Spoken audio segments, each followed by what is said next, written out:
It eats it.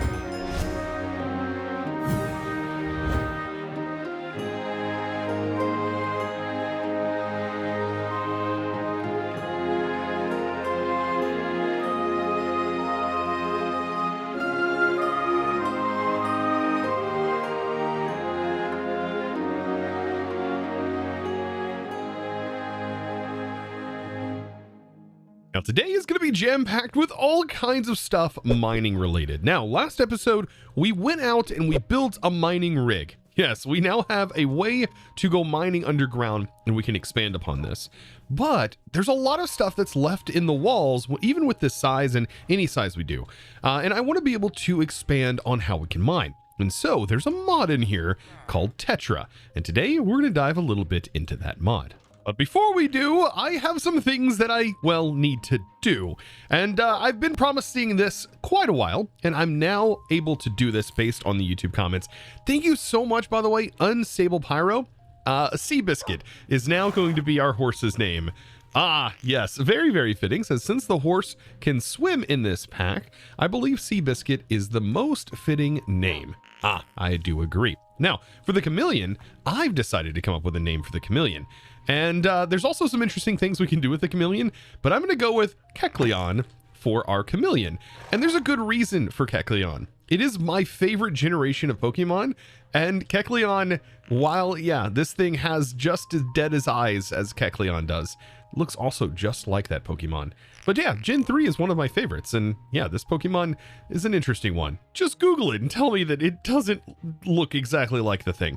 But this thing can do some really interesting things. Apparently we can tame it with fish or spider eyes. Like, that's something that we're supposed to be able to tame it with. It already appears to like me, which is interesting. And we're supposed to be able to like pick it up and put it on our head. And now it's already provided a bunch of resources for us. All of this can be combined to our gear, and each day it molts. So that's something that we're going to need. We're going to need to be able to put it on our gear, but I want to be able to mine for some better gear, like diamond gear and so on and so forth, to put it on. Some gear that's actually worth, upgrading. So let's take a look. Do I have any spider eyes? I have 6 spider eyes. Apparently there's a chance for this to tame. Maybe it's not spider eyes. Maybe it's, you guys have also said that rotten flesh might actually work too. But I think fish would work, unless it's already somehow tamed. No, it's definitely not tamed. Let's see if I can get some fish. Yeah, I don't think this huge catfish is going to be what does it here. But yeah, no. Oh wait, actually, you know what? It does say on the wiki to toss the item. Oh, it eats it. Okay, there we go. That actually did it. And now apparently this thing is now my friend, right? Or maybe it hasn't yet. Oh, there it is. Now it's my friend. And apparently if you right click it, it mounts onto your head. Like, this is absolutely adorable. But this thing can do some other interesting things, like point to different cold and hot biomes, depending on other aspects. So yeah, apparently if you feed it, for example, a dead bush, or netherwort or cactus, it will then look for hot biomes. If you give it a snowball, beetroot, or sweet berries, it will look for cold biomes, and then human biomes it will find if you feed it slime balls, ink sacs, or cocoa beans. That's kind of cool. And apparently its tail will actually point in the direction that is the biome's location. So yeah, Kecleon here is a beast, absolute beast right now. And you know what? I'm sorry I put you inside of the cage. I could just have you on my head this entire time. Also, notice he's getting pale, because when it's about to molt, it actually turns this pale color you see right here, and then will shed. And just like that, we watched the molt actually happen, and it gave me 3 this go around, which is pretty darn cool.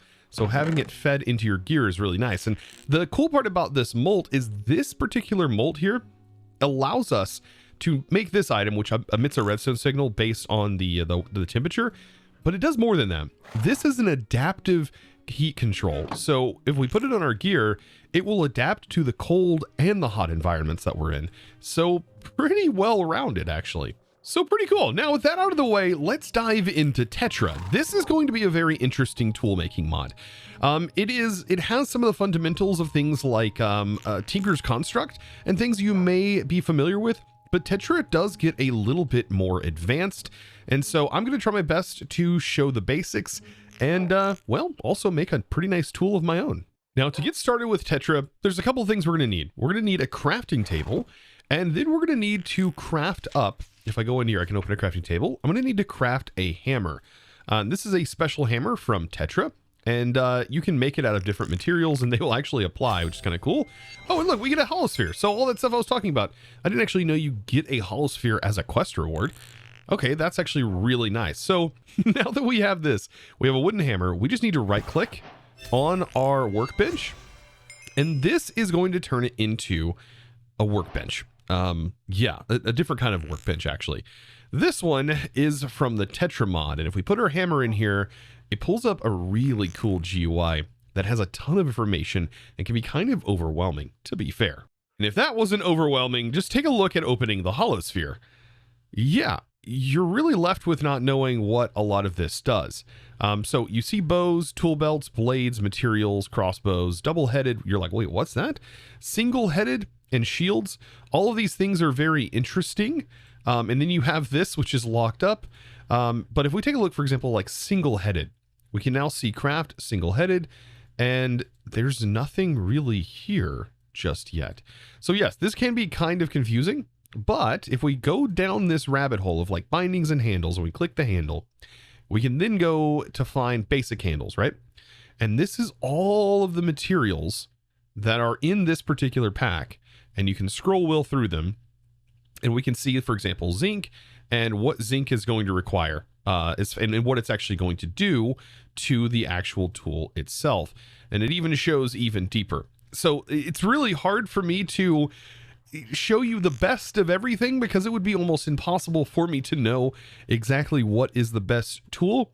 But if we just get started with our basics of this mod, and we start to craft, for example, a tool, let's go ahead and put this hammer in, and we need to upgrade this hammer. So one of the first things we can do is find the hammerhead, and to upgrade this to the next tier, which will allow us to craft further on, to be able to make higher tier stuff, we need the hammer itself to actually be higher tier. So this hammer, which we're probably gonna need to make 2 hammers, this hammer right here is currently level 1, and to level it up, we need to swap out our 2 different hammer heads. So if I select this head, I should be able to go to hammer head and then change the material. For example, you can set it to stone, and right here it says replace the next module. And if I craft, it has now replaced that side with stone. And I can do the same thing to the other side. And now this hammer is a tier 2 hammer. So while it's in our inventory, when we need to craft other things, for example, like upgrading this pick, we will be able to utilize this hammer for those crafts that are going to be required up here. So very interesting. This hammer, by the way, can also be upgraded into iron. And I think that would be our next step, right? Is to try and make an iron tool. Now, if I want to upgrade the head to iron, notice it's saying right here, this action requires a tier 2 hammer. This is a tier 2 hammer, right? But it's not in our inventory. So to upgrade our tool, we actually need another hammer that is at this level in order to do that. So let's go ahead and get our hammer set up, and we will craft another wooden hammer, and I'm going to upgrade it with stone. And that way we have a hammer to progressively upgrade. This is a complaint of mine with this mod, is the fact that I do need multiple hammers in order to do this. Which seems a little bit weird, but I mean, I guess it makes sense. You would need a hammer to upgrade another hammer. I mean, it does make sense, yeah, in the grand scheme of things, but always crafting 2 things really seems absurd. But as you can see, if I go ahead and set this now, and we go to put the iron on, you can see that now that I have a tier 2 hammer in my inventory, we should be able to now upgrade this head right here to iron, and this will upgrade this to a level 3 tool.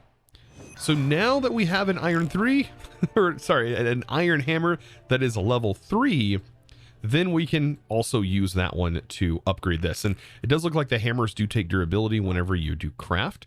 So yes, and I believe this is mostly used for just crafting items. Now, before we make a pickaxe, I think that we can actually kind of forego the need to go to the nether, which would honestly be, at the current moment, its progression line.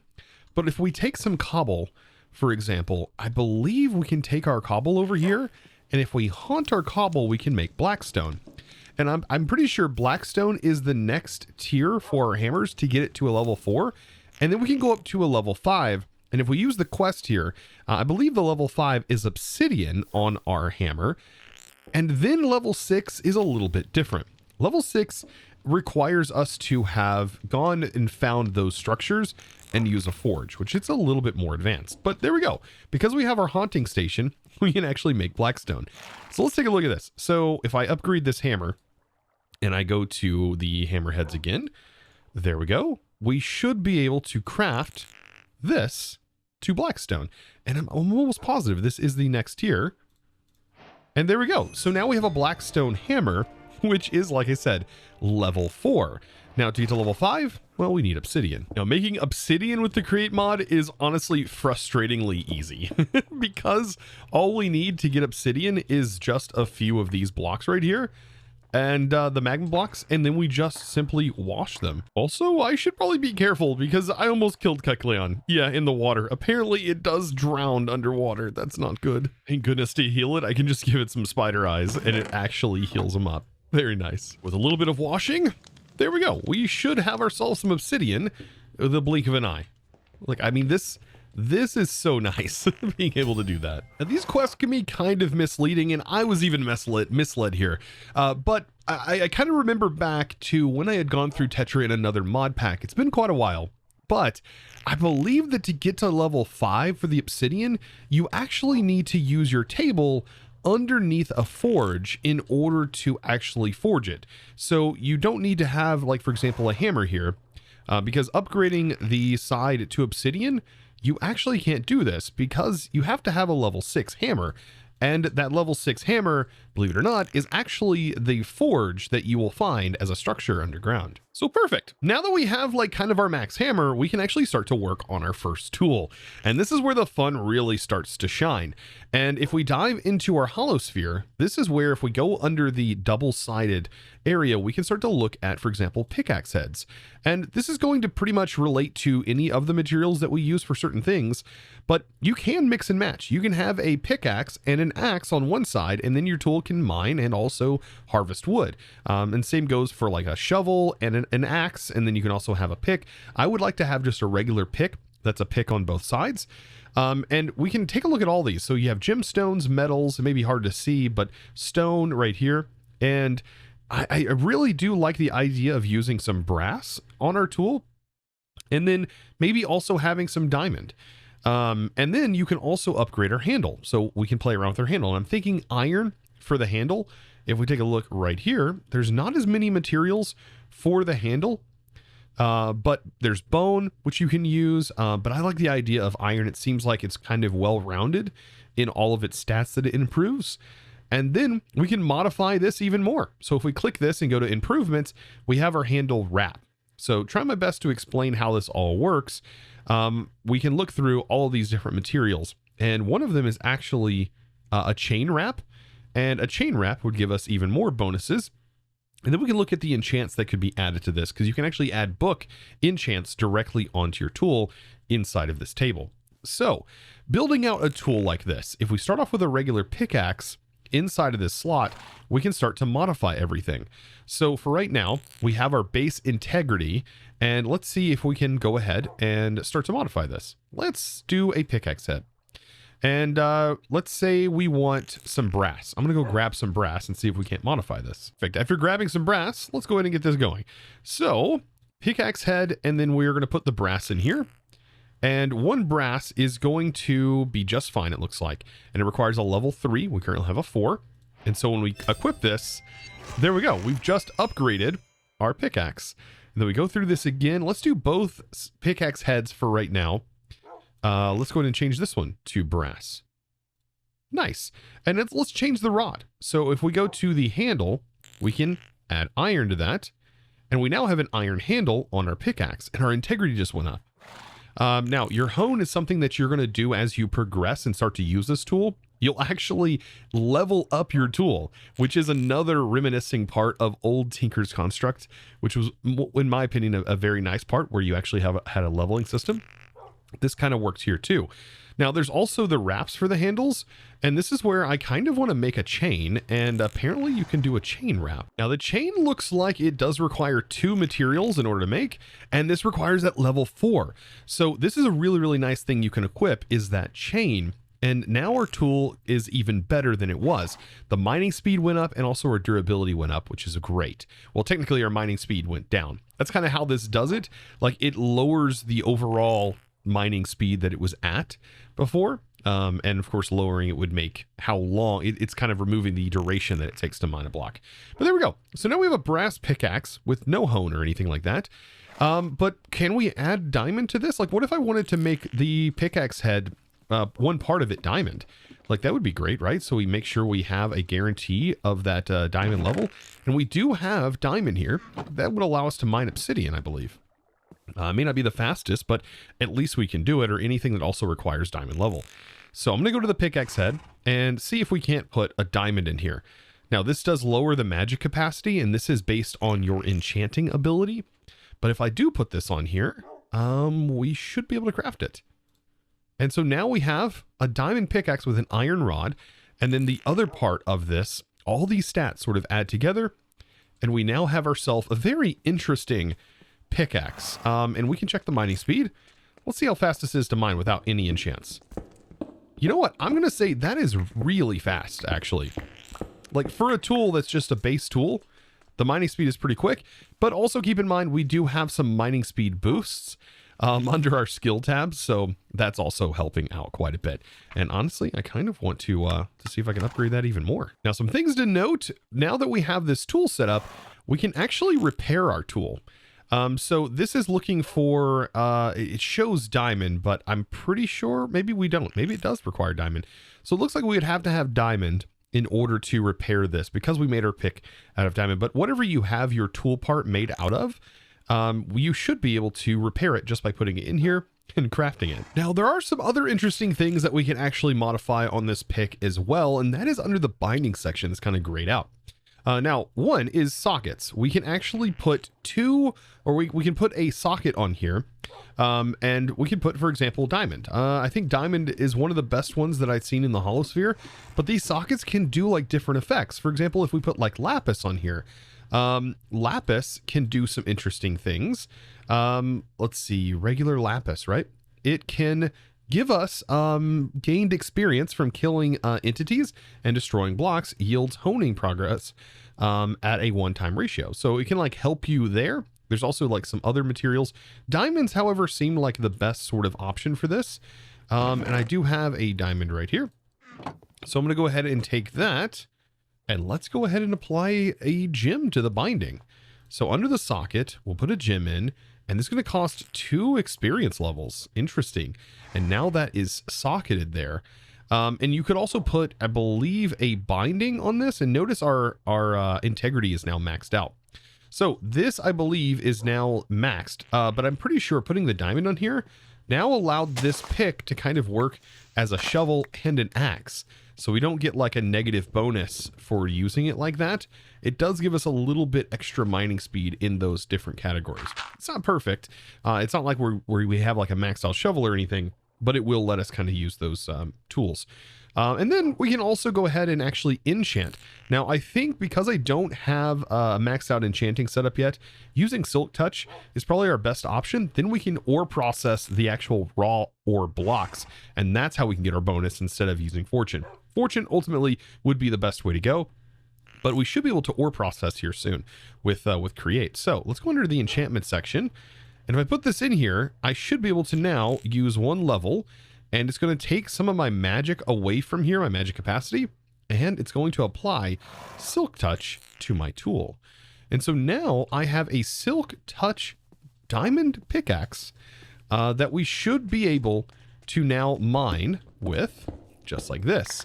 Perfect. And also repair. Now, speaking of using ore processing to process our new ores that we're going to be mining, we can actually get into the crafter because this is going to allow us to do the ore processing. So a mechanical crafter from Create, whenever we craft these, will allow us to craft tons of things that are specifically made using these crafters. And there are a ton of items you can see in this pack that do require this. However, the max size crafter that we are actually going to need, I believe, is going to be a 21 size crafter, which looks just like this. It is what we can actually use to craft up our crushing wheels. And these crushing wheels are going to allow us to process our ores. So we can put our full block in here and actually get a bonus of about 75% chance of getting an extra ore that can then be processed down into its base component. So pretty nice overall. Now, some interesting ways that we can actually get the crafter. We could go about getting a cute little villager here, but I don't have a great way of getting more villagers in, and it is a level 5 trade. So it's like a max trade using a schematic table, which is kind of cool. I think just handcrafting these is not going to be too bad. It requires a couple of crafting tables, and if we only need 21 and we get 3, I mean, we only have to do this 7 times. I'm going to just sandpaper away until I have all of the ingredients ready to go. And just putting the rose quartz in your offhand allows you to get this stuff very quick. Now, setting up the mechanical crafter is pretty straightforward. And I'm going to do this in a very interesting way to kind of also make it look a little nicer than just placing it out in the world. But you can definitely just place it out in the world if you want to. What I'm going to want here is, I think, this location right here to be the center. And I'm going to place a barrel right here. This is going to be the barrel where everything gets crafted into, and it's going to be the ultimate point for which the stuff is going to get sent. And then I'm going to go ahead and place some blocks here just to make it look like it's kind of setting on some stuff, which I think is perfect. So just like that. That looks pretty nice. And then I can use some logs as some accents that are going to go up here at varying heights. And this over on this side as well. Actually, you know what? This is probably going to catch on fire. So let's not put the logs on this side per se. Just have the log setting there. I think that's going to look good. And I'll put some logs on the top. So the mechanical crafters are going to go just like this. I'm going to start in the middle, and I'm just going to face this down, and I'm holding down shift, and this is going to place right into this container, and this is going to make it a little easier to configure later on. And I'm just going to keep building up just like so. Now the next layer, I'm going to place this going into this. In on the other side, make sure it doesn't change. There we go. And this should all be pointing into the block that you place it on. So I'm going to continue raising up like this and continue pointing the sides into each other just like so. And you can, I mean, so long as your final output eventually reaches that barrel and everything converges, then you should be fine. You can kind of point this in any direction you want. But this right here is ultimately going to be how we want this set. Now, I'm going to use a cool feature. This is part of Cork. I'm going to look in this direction and hit K. Well, actually, it probably needs to be configured in the keybinds. So if you go in here and you go to Cork, if you search up Cork in category, there should be a way that you can lock the actual rotation, which is right here. It's typically set to K. I'm going to go ahead and set it to K. And by looking in this direction, if I hit K, doing that, I can now place a log laying on its side. And this is a fantastic feature of Cork that I absolutely love. And it gets overlooked all the time. And I think people typically accidentally activate this and they don't realize that they've activated it. They're like, why is this thing on my screen? And you hit K again and it will swap it to the opposite side. And then you hit K and it just removes it finally after all of that. But there we go. I now have some logs placed on the back. It looks a little jank right now. But yeah, we can get this all kind of looking nice with a few extra blocks, I think. So I'm going to open up my crafting table. Let's open this up. And let's add some of this to it. We can put this right here. Even though this face is covered, technically this is functional. So I'm going to place this here. And let's place this right here. Get a couple more blocks out on the edge. I just want this to look interesting. And I need a cog to be placed on the side of this. So let's actually go here, hit K. We're going to add another log here. And I'm going to add a slab onto the bottom of that. And there we go. We have a very interesting looking structure, but very, very much like steampunky. And I think a little bit better than the base. Now, notice this is not fully converged, not fully set up. So we need to actually use our wrench to rotate this, and we want it to all end up in this one block. And so this will actually do that, and everything here is going to eventually end up in that barrel, crafted right here. Ooh, one thing I almost forgot to do. I've got to strip some of these logs. That's going to make that look definitely more rustic. I like that. Now, after placing some water wheels in the back and a little bit of gear ratioing up, we can then go ahead and get this connected into the side, just like this. And this all should rotate. We just need to apply water. And the cool part about these water wheels is they will actually hold on to the water. So if I just go ahead and give the water a place to kind of go, if I place the water right here, oh, actually, let me grab this. It's got to go up one higher, I believe.